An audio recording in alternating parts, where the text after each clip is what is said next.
தற்போது கிடைத்துள்ள அண்மை செய்தி. ராணிப்பேட்டை மாவட்டம் மேல்விசாரம் பகுதியில் அடுத்தடுத்து வாகனங்கள் மோதியதால் பெரும் விபத்து ஏற்பட்டிருக்கிறது. அண்மை செய்தியாக பார்த்துக் கொண்டிருக்கிறோம். கூடுதல் விவரங்களோடு இணைகிறார் செய்தியாளர் கிரண். வணக்கம் கிரண், என்ன நடந்தது, விவரங்கள் என்ன? வணக்கம் சாரா. கண்டிப்பாக ராணிப்பேட்டை மாவட்டம் ஆற்காடு அடுத்த மேல்விசாரம் பகுதியில் சென்னை பெங்களூரு தேசிய நெடுஞ்சாலையில் வேலூர் நோக்கி சென்று கொண்டிருந்த கார் ஒன்று திடீரென சாலையில் டயர் வெடித்து விபத்து ஏற்பட்டது.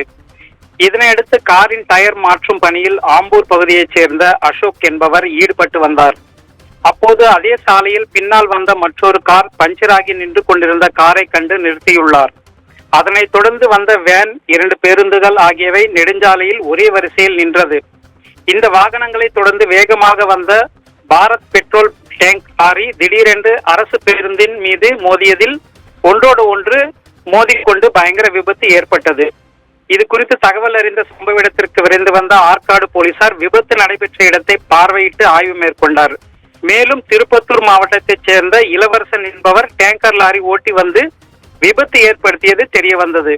அதனைத் தொடர்ந்து போலீசார் சம்பவத்தை குறித்து வழக்கு பதிவு செய்து விசாரணை மேற்கொண்டு வருகின்றனர். இதனை அடுத்து பேருந்தில் பயணம் செய்த பயணிகளுக்கு லேசான காயங்களுடன் நல்வாய்ப்பாக உயிர் தப்பினர். சாரா,